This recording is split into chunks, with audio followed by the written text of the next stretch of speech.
Welcome to the Claude Certified Associate Foundation's CCAO-F Question Bank series.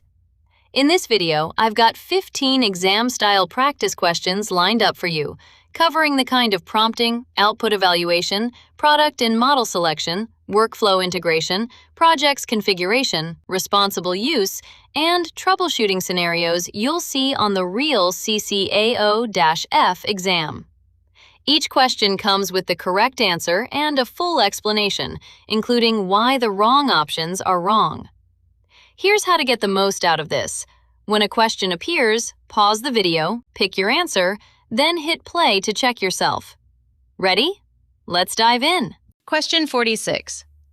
A customer success rep considers pasting a spreadsheet of customer names, home addresses, and payment card details into a general Claude chat to ask for help identifying at-risk accounts. What is the most appropriate assessment of this action? The correct answer is B. This raises significant data sensitivity and privacy concerns. Sensitive personal and payment data should generally not be shared this way, and the rep should follow the organization's data handling policy, use approved, sanctioned tools, and consider anonymizing or aggregating data before analysis. Payment card details and personal information are highly sensitive data categories subject to privacy and regulatory considerations. For example, PCI, General Data Protection Norms. Best practice is to follow organizational policy, use approved tools configurations, and avoid exposing sensitive, raw, personal financial data unnecessarily, anonymizing where possible. Now, why the other options are wrong? A. This is appropriate as long as the analysis produced is accurate, is incorrect. Output accuracy does not address the underlying data privacy and security risk of exposing sensitive personal and payment information inappropriately. C. This is only a concern if the customers are located outside the rep's home country. Is incorrect. Data sensitivity concerns around personal and payment information are not limited to cross-border scenarios. They apply broadly regardless of customer location. D. This is always fine since Claude is designed to handle any type of data without restriction. Is incorrect. Sensitivity of data matters regardless of the tool. Organizations still need policies and precautions around sharing sensitive personal and payment information. Question 47. An account manager wants to use Claude to analyze a client's confidential financial statements, shared under an NDA, to help prepare a renewal pitch. What is the most responsible approach? The correct answer is C.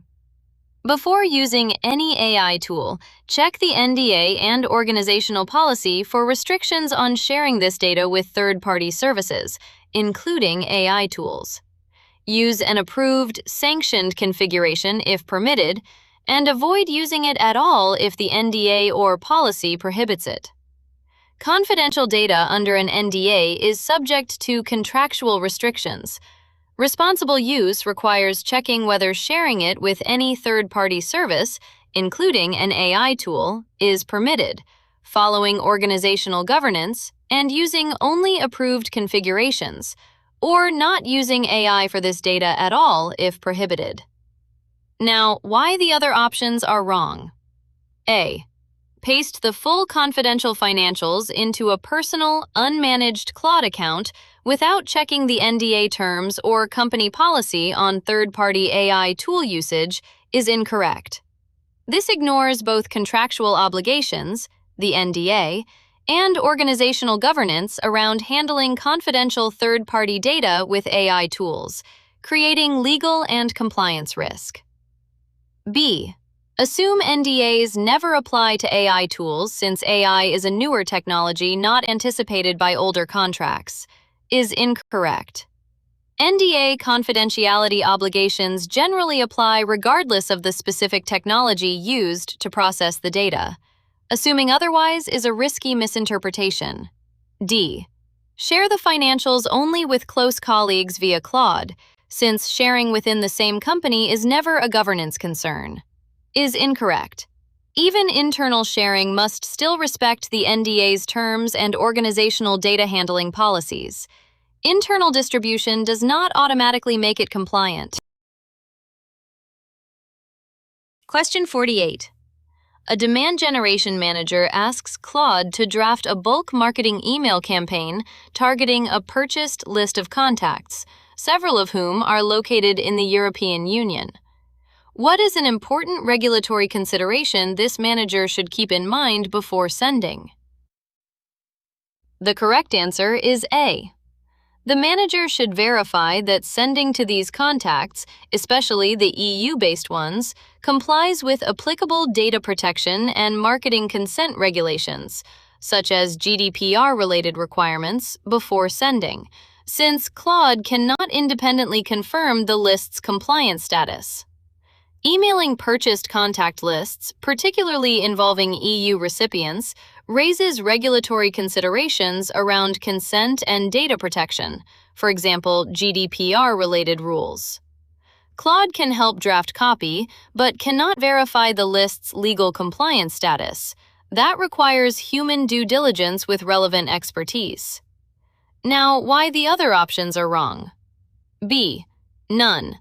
Email marketing regulations are identical worldwide, and Claude's draft can simply be sent as is incorrect. Email marketing and data privacy regulations vary by jurisdiction. For example, GDPR-related consent requirements in the EU. So, assuming a single, uniform global standard is inaccurate and risky. C. Regulatory compliance is solely Claude's responsibility once it has drafted the email content. Is incorrect. Claude does not verify legal compliance of a contact list or sending practices. Responsibility for regulatory compliance rests with the human sender and organization, not the drafting tool. D. Purchased contact lists are automatically exempt from consent-based regulations as long as the email is well written. Is incorrect. The quality of the email copy has no bearing on whether the underlying contact list and sending practice complies with consent-based marketing regulations. Question 49. A company's internal AI usage policy states that any externally published, customer-facing content substantially drafted by AI must be reviewed and disclosed per company guidelines before publication. A marketing associate finishes an AI-assisted blog post and wants to publish it immediately without following this review step. What should happen? The correct answer is A. The associate should follow the established organizational policy, complete the required review and disclosure steps before publishing, regardless of personal judgment about content quality. Following organizational AI governance policies is a core responsibility. Required review and disclosure steps for AI-assisted external content should be completed before publication, regardless of the individual's own assessment of quality. Now, why the other options are wrong. B. The associate should ask Claude whether the content needs review, since Claude can authoritatively determine compliance with company policy. Is incorrect. Claude does not have authority over or full knowledge of a specific company's internal governance policy enforcement. That determination rests with the organization's actual policy and review process. C. The associate should skip disclosure only if the post performs well after publishing and address it retroactively if needed. Is incorrect. Compliance with a review disclosure policy should happen before publication, not retroactively based on post performance. This reverses the required order and risks policy violation. D. The associate should publish immediately since the content reads well and disclosure policies are optional suggestions. Is incorrect. Organizational AI policies are not optional suggestions. The scenario states this is a company policy requirement, so it must be followed, not treated as discretionary. Question 15. A growth marketing team asks Claude to generate several realistic-sounding customer testimonial quotes, attributed to fictional customer names, to use on the company's website because they don't yet have enough real reviews. What is the most accurate assessment of this request? The correct answer is C. This raises a serious ethical and likely legal regulatory problem. Publishing fabricated testimonials as if they were real customer statements is deceptive to consumers and can violate advertising consumer protection regulations. This is an inappropriate use case that should not proceed.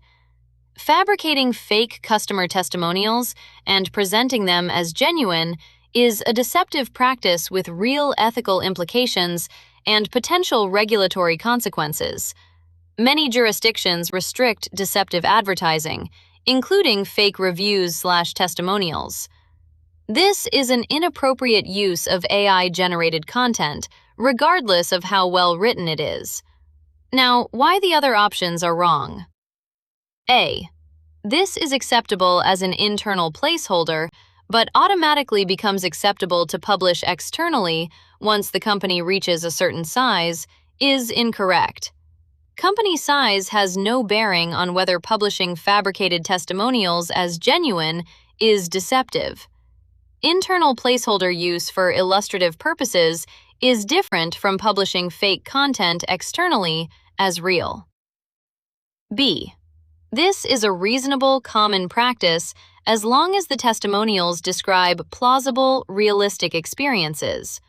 Is incorrect. Plausibility does not make fabricated testimonials ethical or legal. Presenting invented quotes as real customer experiences is deceptive regardless of how realistic they sound. D. This is acceptable only if the testimonials are labeled AI-generated in small font at the bottom of the page. Is incorrect. A small disclosure does not resolve the core problem. Attributing fabricated quotes to fictional customers remains deceptive about the nature of the claimed endorsement and is not simply a labeling issue. Question 51. A marketing team asks Claude to help build audience targeting segments for an ad campaign, and Claude's suggested segment definitions implicitly correlate high purchase intent with certain neighborhoods that closely track racial and socioeconomic demographics, without any explicit business justification. What is the appropriate response? The correct answer is C. Recognize this as a potential proxy discrimination risk.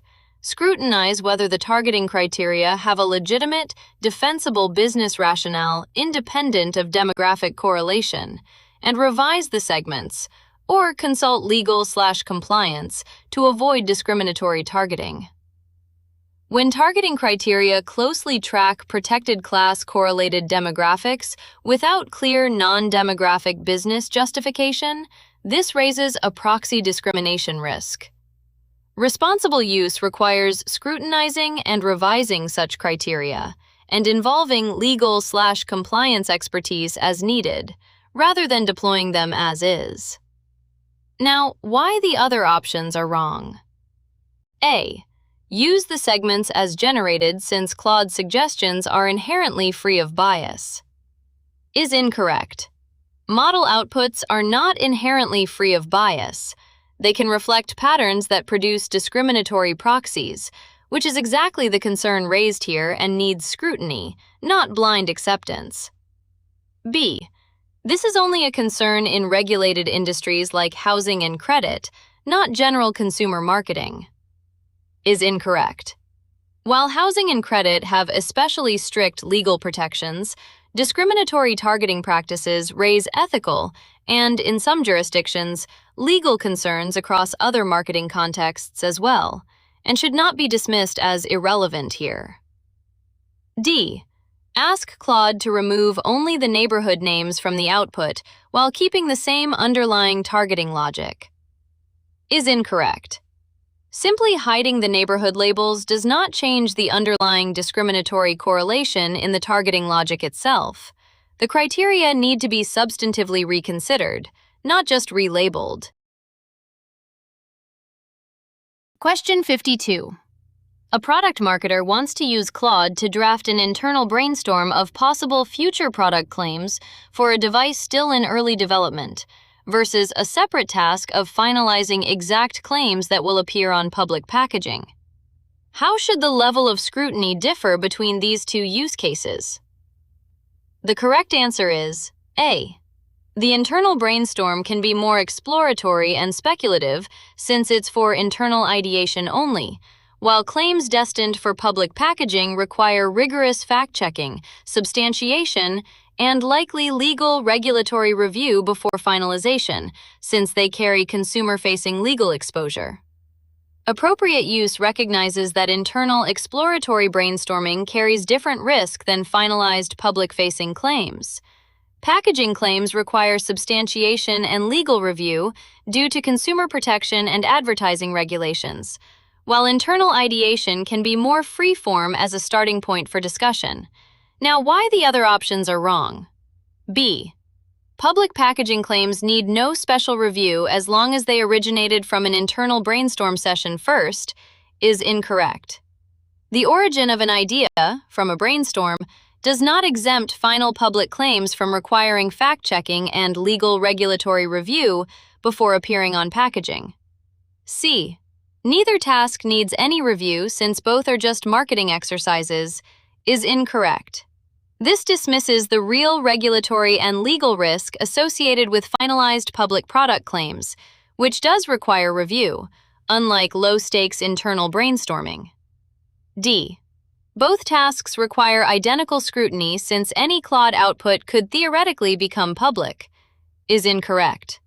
While care is always warranted, treating an internal exploratory brainstorm identically to final public packaging claims ignores the meaningfully different risk and audience of each use case.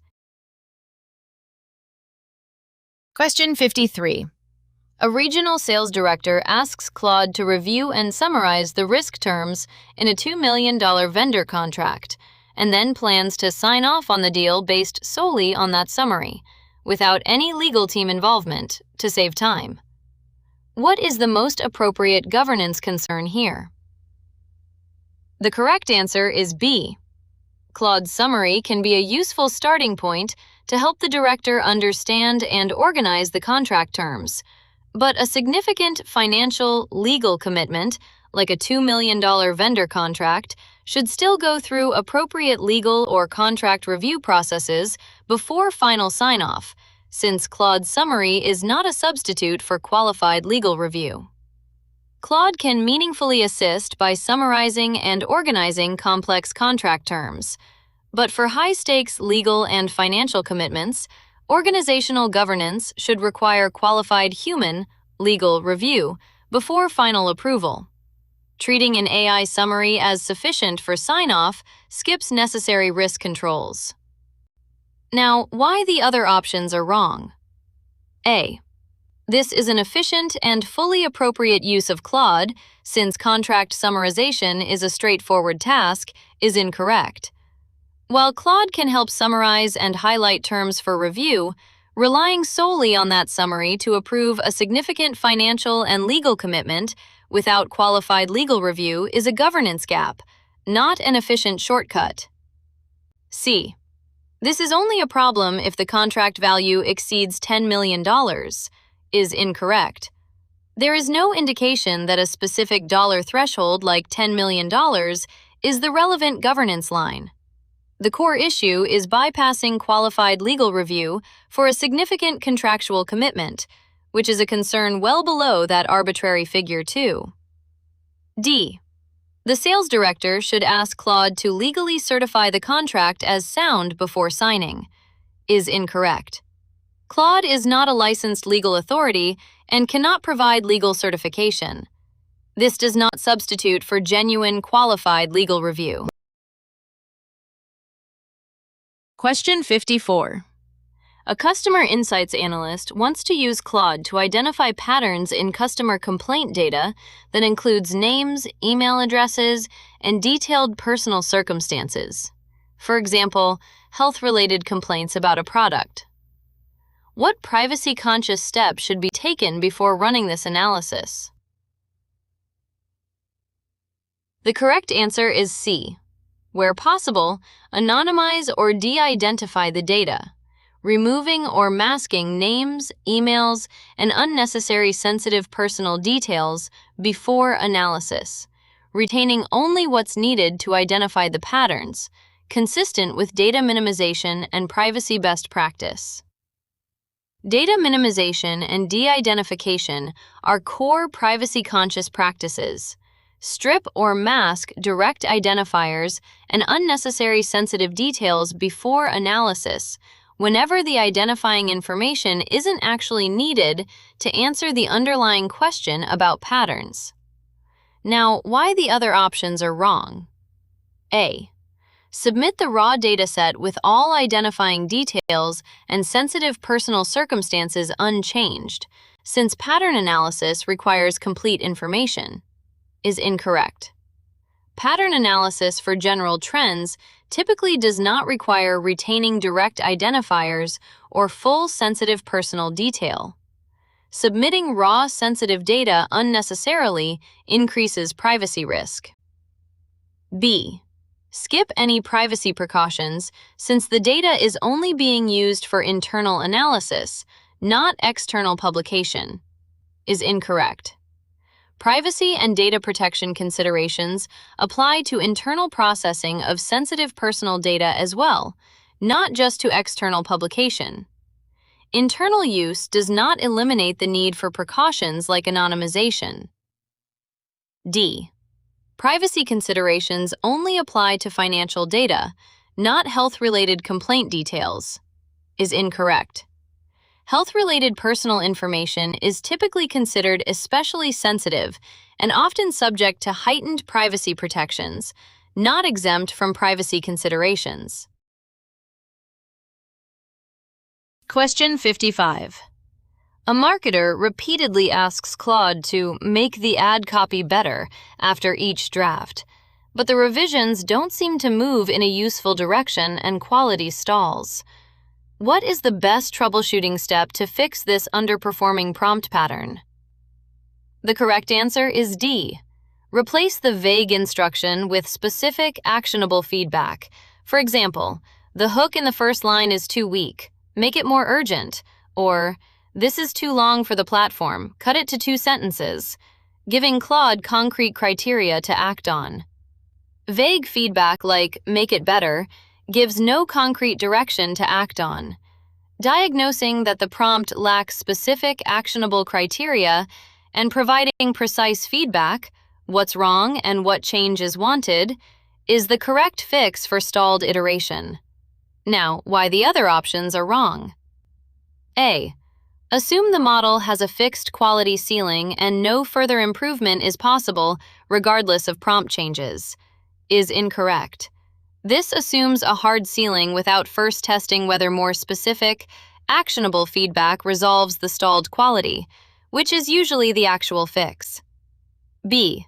Give up on iterating and just use the first draft, since further prompting clearly does not help. Is incorrect. The issue is the vagueness of the feedback, make it better, not that iteration is inherently ineffective.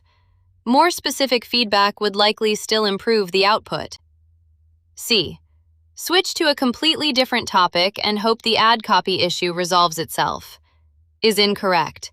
Changing the subject does not address the underlying vague feedback problem with the current ad copy task. Question 56. A brand manager asks Claude to write a product description and receives a bland, generic paragraph that could describe almost any product in the category. What is a simple, effective fix? The correct answer is C. Provide specific product details, key differentiators, target customer, and 1 or 2 example descriptions in the desired style to anchor the output. Generic output is a common symptom of an underspecified prompt. Adding concrete product details, differentiators, audience, and style examples gives Claude the specificity needed to produce a distinctive, useful description. Now, why the other options are wrong. A. Request a much longer description, assuming length alone will add specificity, is incorrect. Simply asking for more length without providing additional specific details is likely to produce more generic filler rather than genuinely more distinctive content. B. Accept the generic description since all AI-generated product copy is inherently generic by nature, is incorrect. Genericness is a fixable symptom of insufficient prompt detail, not an unavoidable trait of AI-generated copy. D. Ask for the description in a different language and translate it back afterward, is incorrect. Translating back and forth does not add the missing product-specific detail that caused the generic output in the first place. Question 57.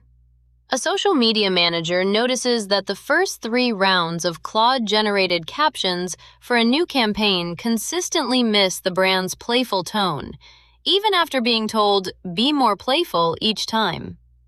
What optimization approach is likely to break this pattern? The correct answer is C. Provide 2 or 3 concrete example captions that exemplify the specific playful tone wanted, and ask Claude to match that demonstrated style rather than relying on the abstract word playful alone. When abstract feedback repeatedly fails to produce the desired quality, switching to concrete examples the model can pattern match against is a more effective troubleshooting adjustment than repeating the same vague instruction. Now, why the other options are wrong? A. Switch entirely to formal, serious captions instead, since playful tone is unattainable, is incorrect. This abandons the actual campaign goal rather than adjusting the prompting approach to better achieve the intended tone. B. Keep repeating the same feedback. Be more playful, a 4th and 5th time without changing anything else, is incorrect.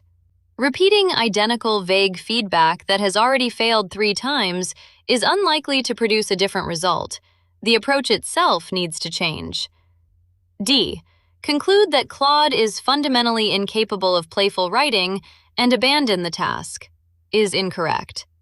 This is a premature conclusion. The more likely explanation is that playful is being interpreted differently than intended, which concrete examples can resolve. Question 58. A marketing team spends significant time each week re-explaining the same context, brand voice, audience, formatting rules, from scratch in separate ad hoc chats for routine deliverables like weekly newsletter blurbs. Output quality is fine, but the process is slow. What is the best optimization to improve efficiency without sacrificing quality? The correct answer is A. Consolidate the recurring context, brand voice, audience, formatting rules into a project with persistent custom instructions and knowledge sources, and/or build a reusable prompt template for the recurring newsletter blurb task, so the team stops re-explaining the same things weekly. When the same context is repeatedly explained for a recurring task, the efficient fix is to persist that context once via a project's custom instructions/knowledge sources and/or create a reusable template, eliminating redundant setup time while preserving output quality. Now, why the other options are wrong? B.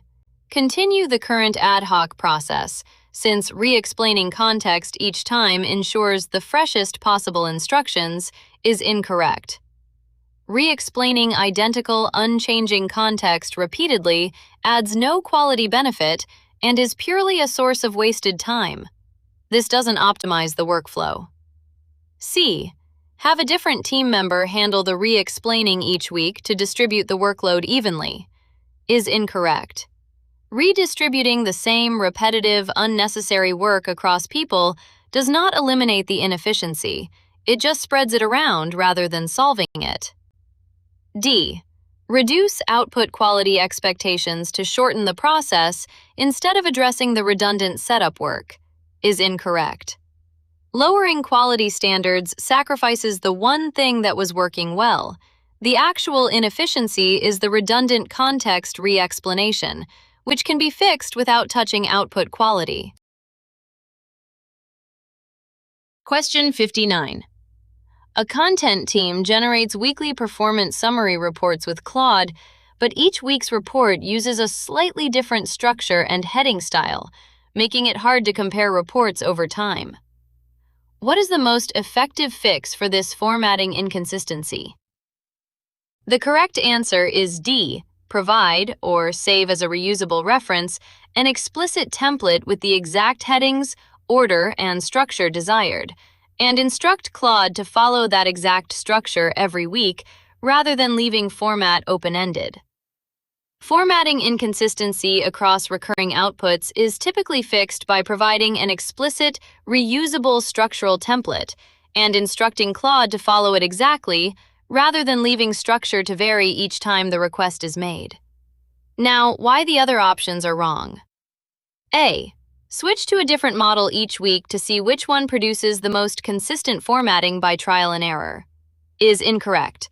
Randomly rotating models is not a reliable way to achieve consistent formatting. Providing an explicit, consistent template to follow is the direct fix. B. Stop generating weekly reports altogether, since consistent formatting cannot be achieved with AI assistance. Is incorrect. Consistent formatting is readily achievable by supplying a clear template. Abandoning the useful weekly report process is an unnecessary overcorrection. C. Manually reformat each report after the fact every single week to match the prior week's structure. Is incorrect. This is a repetitive manual workaround rather than fixing the root cause of inconsistent formatting at the source. Question 60. A marketing analytics lead has been running a single extended conversation for several weeks to track an ongoing campaign, adding new data and questions almost daily. Recently, Claude's answers have started to feel less tailored and occasionally contradict conclusions from earlier in the project. What optimization approach addresses this most effectively going forward? The correct answer is D. Periodically summarize the key decisions, data points, and conclusions from the campaign so far, and start a new, focused conversation, or persist the summary and key files in a project, carrying forward only the essential current context, refreshing this periodically as the campaign continues. Optimizing a long-running workflow involves periodically distilling accumulated context into a concise summary and starting fresh, or using a project to persist key material, which keeps responses tailored and consistent, rather than letting an unbounded single conversation degrade over time. Now, why the other options are wrong? A. Keep adding to the same conversation indefinitely, since more accumulated history always improves output quality, is incorrect. This is the pattern causing the problem described. An ever-growing single conversation can degrade in reliability rather than continuously improving, contrary to this assumption. B.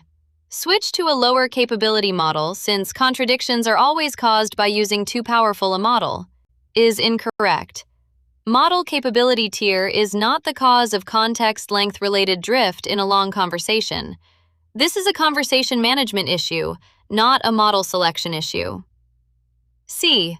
Delete the entire conversation and all campaign context with no summary, then start completely from zero each time inconsistency appears.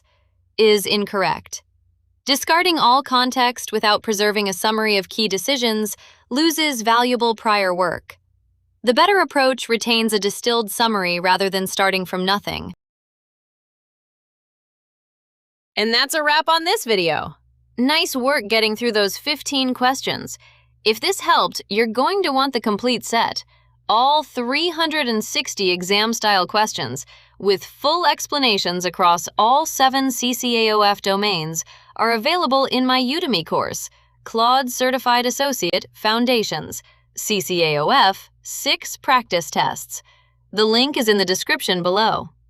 Make sure you subscribe so you don't miss the next video, where I'll walk you through 15 more questions. See you in the next video!